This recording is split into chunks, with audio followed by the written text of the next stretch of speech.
Hello children. Today we will continue the chapter Physical Features of India. Children, we will discuss today second physical feature of India, that is the Northern Plain. Well, the Northern Plain is located in the southern part of the Himalayan range.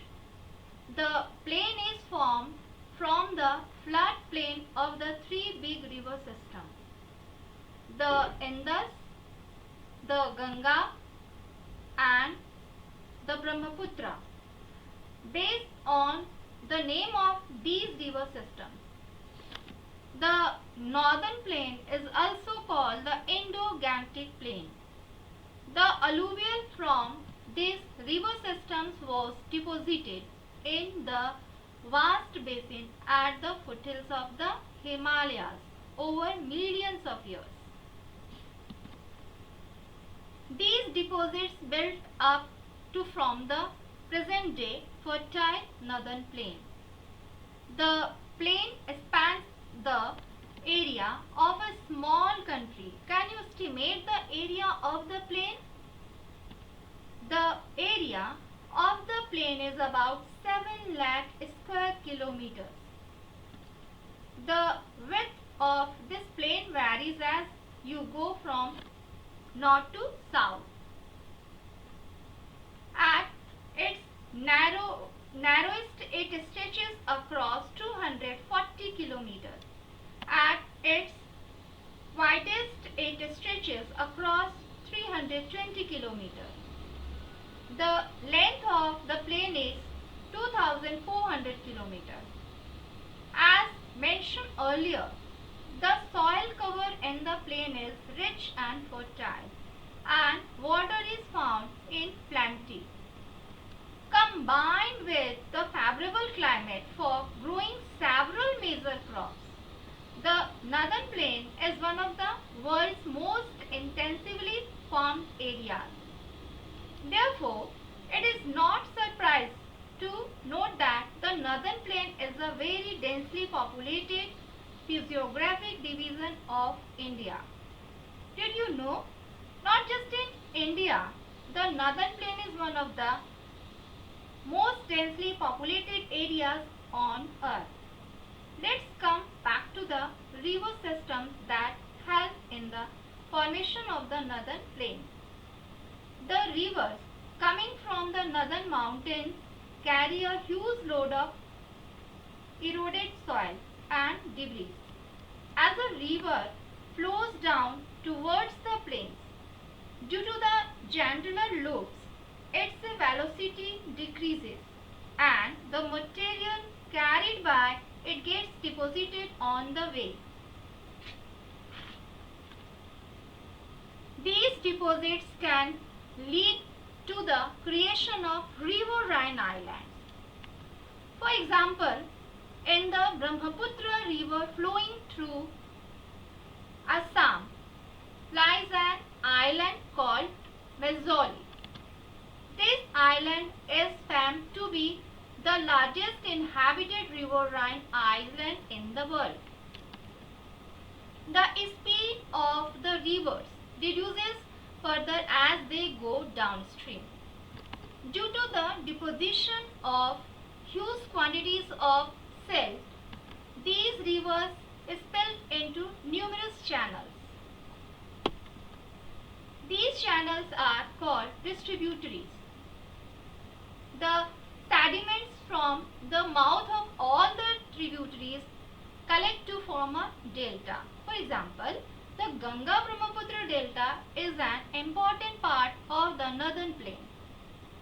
In fact, with the expansion of the deltas, the northern plain is becoming bigger as well. Now, we will take a closer look at the northern plain. The northern plain can be divided into three main parts. Starting from the top, the western part of the northern plains comes first. This part is formed by Indus and its tributaries, which are the Jhelum, Chenab, Ravi, Bias, and Satluj. They originate in the Himalayas. These rivers lie in the fertile state of Punjab. This part of the northern plain is also called the Punjab Plains. If you look at a map of India, however, you will find that a bigger portions of Punjab Plain lie in Pakistan. Did you know the name Punjab is made of two words, Panj and Aab. Panj means 5 and Aab means water. As you can see, the name Punjab is based on the 5 rivers that drain the state. In fact, this section of the northern plain is dominated by Doabs. Do means two and Aab means water. So a doab is a piece of land drained by two water bodies. The map shows the doabs that comprise Punjab. For example, Jech Doab lies between the Jhelum and the Chenab rivers. Let's move to the next part of the northern plain, that is the Ganga plain. This plain consists of the middle portions of the northern plain and lie between the Ghagra and the Tista river. The Ganga plain spreads over most of the state of North India. It covers Haryana, Delhi, UP, Bihar, parts of Jharkhand and West Bengal. Finally, the eastern portions of the northern plain is called the Brahmaputra plain. This plain lies in the state of Assam. So, which state of India are covered by the northern plain? The different states that you fall under the northern plains are Punjab, Haryana, Delhi, Uttar Pradesh, Bihar, parts of Jharkhand, West Bengal and Assam. What kind of relief features do you think the northern plain displays?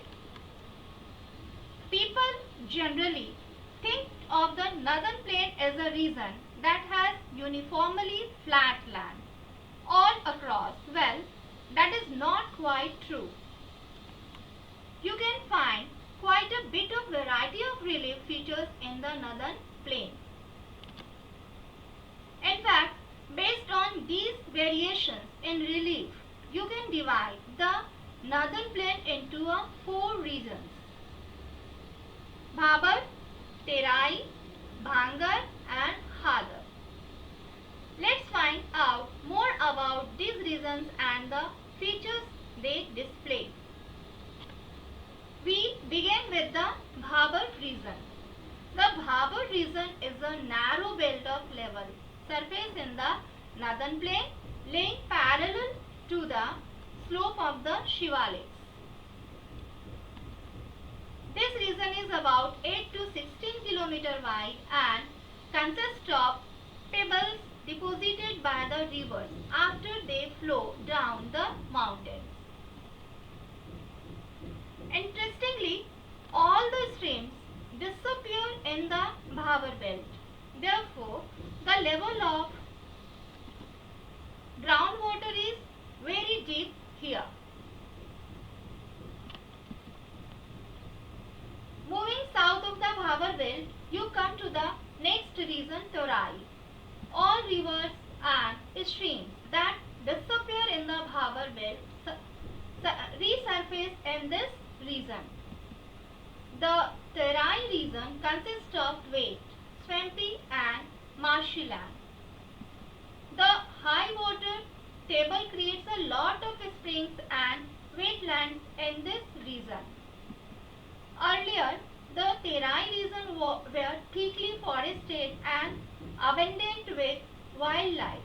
However, urbanization has taken its toll and the forests have been cleared.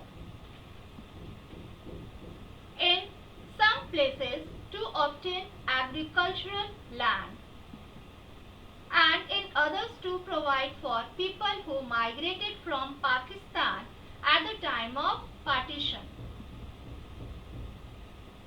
You may have heard of the Dudhwa National Park. This park is located on the plain of the Terai in Uttar Pradesh. Arjun Singh, a famous conservationist, led the effort to establish Dudhwa as a sanctuary for the swamp deer. The next region, called Bhangar, is the largest part of the northern plain. Bhangar is formed of old or alluvium. This region lies above the floodplains of the river. It therefore has a terrace-like appearance. The soil in the Bhangar region contains calcareous deposits. It forms sheets across the alluvial plains. In India, these deposits are called kankar. So, what happened to the newer deposit of the floodplains? The newer, younger deposits of the floodplains from the fourth region of the northern plain. This region is called Khadar. The alluvial deposits in this region are renewed every year. Therefore, the land is fertile and used extensively for agriculture. That's all for today, children. We will continue in the next video. Hello दोस्तों, हमारे इस channel को subscribe करने के लिए यहाँ click कीजिए